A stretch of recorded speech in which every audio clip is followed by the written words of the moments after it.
Good morning. Good morning. It's Monday. You don't like it to be Monday? Not as much as I like it to be Friday. Which is a funny thing considering we're entrepreneurs. Right, exactly. And we work on weekends sometimes too, and we don't work sometimes during the week. It's a psychological thing. I don't know. It's true. It's true. How was your workout? Sorry. Yeah, it was okay. It was not one of my best, but not one of my worst. I did 10-minute cardio blitz. I added 5 minutes at the end of that, so I did 15 minutes. So of is cardio. it not a 15-minute cardio blitz? Well, how does it work? So the cardio blitz is you ride 2 minutes and you blast. Tell them. Don't look out the window. The wind people at the window are interested too. So the 10-minute cardio blitz usually works where you ride for 2 minutes, then you do an all-out, like 80% or more effort for 20 seconds. And you do that at every 2-minute mark up to 10 minutes. And what we read was that's as effective as doing like 30 minutes of cardio. For your heart, for your cardio. heart. Mm-hmm. But lately I've been wanting to extend that a little bit, just, I don't know. Because,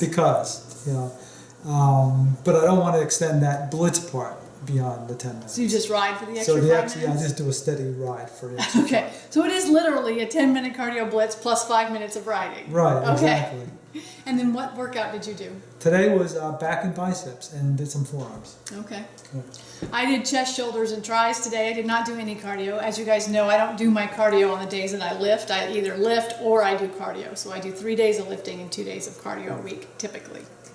It's a fasting day, so we have no breakfast to show you. No breakfast. But that's okay. Good morning, Allison. It's good to see you. Morning, Allison. Hopefully the weather there is decent. It's very cold here, but we did not get hit by the snow that hit the south. We are not far enough south for that. So we're very pleased that we did not get crazy amounts of snow. And we hope the people that watch us and our friends that are in the south are doing well. Digging out, have power, all Morning, that stuff. Valerie. Hey, Valerie. It's good to see you. Today we wanted to talk to you about iron and making sure that you get enough iron. It's something that it's interesting because when people are on a regular omnivore diet, they don't talk about iron. Like they don't worry about iron. But when they switch to plant-based, suddenly they're very worried about iron. And interestingly, people who eat plant-based typically take in more iron than people who eat a typical omnivore diet. First, I want to tell you that about 1 in 30 menstruating women are typically anemic. And it seems like that doesn't change whether you're omnivore or you're plant-based. That number is more about how your body absorbs iron than it is about what your diet is. So it's not like people who are plant-based are more likely to be anemic than people who aren't. It's just not. It's about a 1 in 30 kind of thing. Oh yeah, 32 is not too bad. And sunny is definitely good. Yes. It's sunny here too, but I don't know if it's quite 32 yet. I think it's in the upper 20s. It's cold here, yeah. So let's talk a little bit about the different types of iron. There's 2 types of iron. One is called heme iron, and that's spelled H-E-M-E, and then non-heme iron, which that's really creative, right? But it's easy to remember. So heme iron is what is found in animal blood. It's what your body has in it. It's what you get from red meat. And non-heme iron is what you get from plants. The heme iron that you find in animal products is easier for your body to absorb. And now you first might be thinking, well, that's a good thing, right? It's good for iron to be easy to absorb. Yes, however, there's a caveat to that. And that is the human body has no way to eliminate iron that ends up in your blood. Once you have it, you have it. And it can be toxic in high amounts. That's why it's a double-edged sword. You need a certain amount or you end up anemic, but too much is toxic for your system.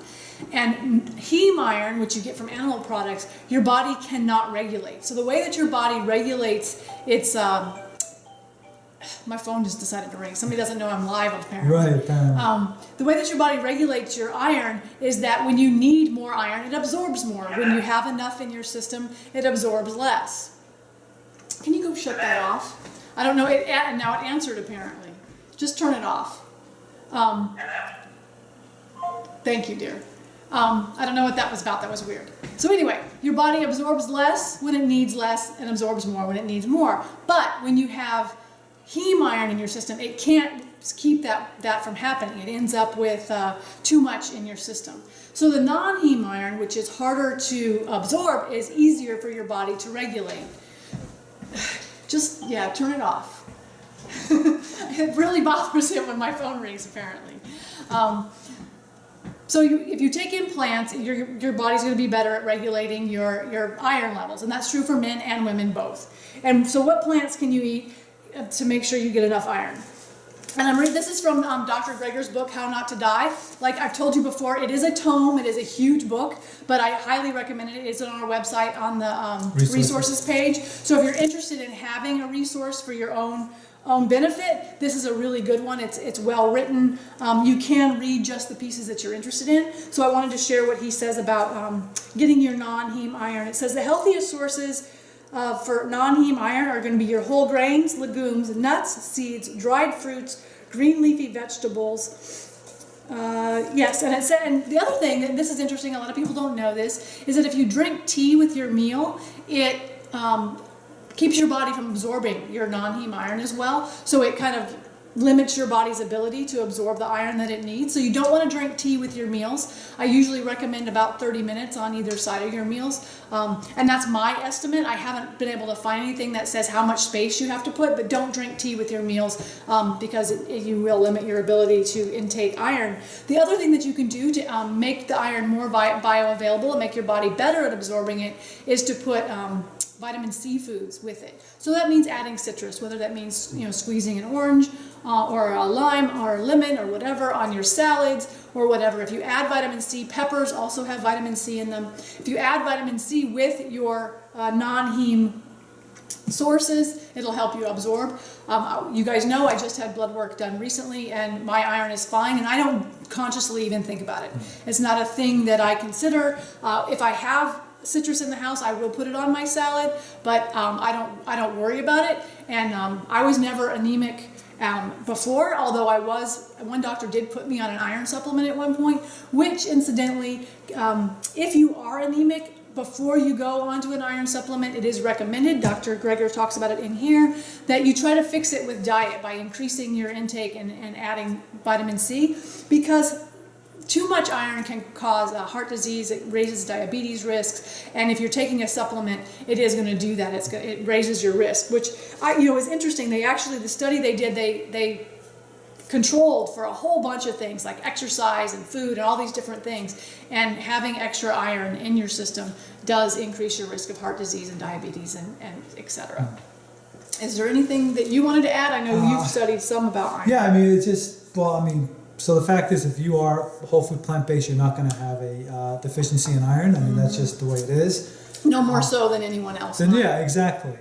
We just got our blood work done, and I don't want to brag, but all-star charts, basically. You do want to brag. Smiley faces on every category. It's ridiculous. We had gold stars. Yes. It was gold stars. Right. So yeah, it's absolutely possible in a plant-based diet to get plenty of iron. It's not a thing you have to worry about.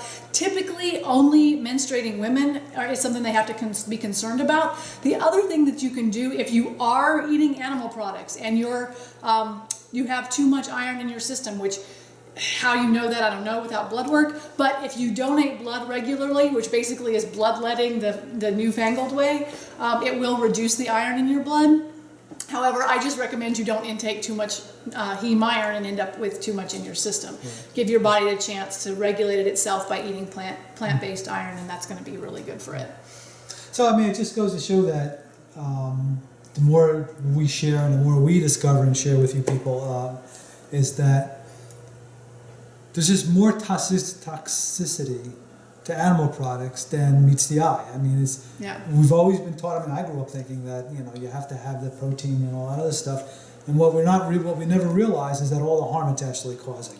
Right. The more we learn, the more it's like it's just not a really great option. It's not really meant for the human consumption. Not in the vast quantities that we get. That's fair point. It's not in the mass quantities. We just consume animal products like it's the it's three times a day, every day. Parties, lunch, snack, everywhere. So it's definitely something that is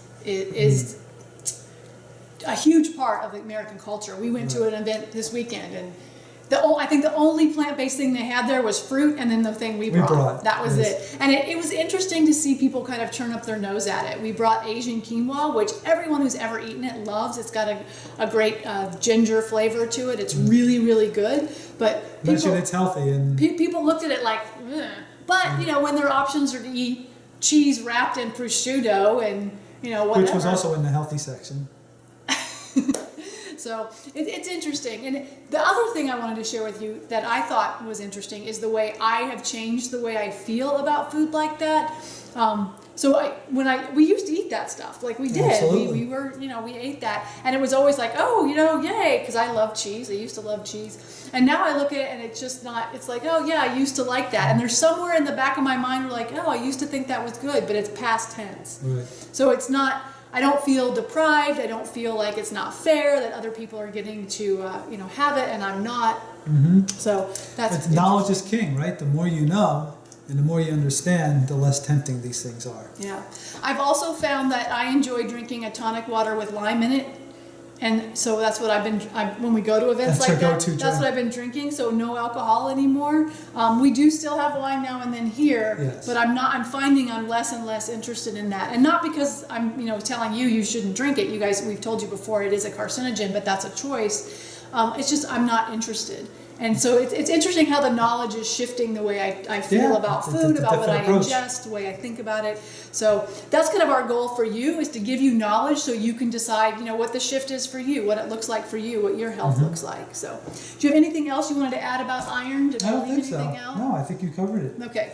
So eat plants, put citrus on it, don't drink tea. There you go. There you go, in a nutshell. It's perfect. So it's great to see you guys this morning. Make sure Yes. that if you haven't yet, that you go over to R&R Journey on our Facebook page and that you give us a 5-star review. Thank you for those of you who have. You guys have written some really wonderful things. We really appreciate it. That's been awesome. And our website is rnrjourney.com, where we have even more exclusive content.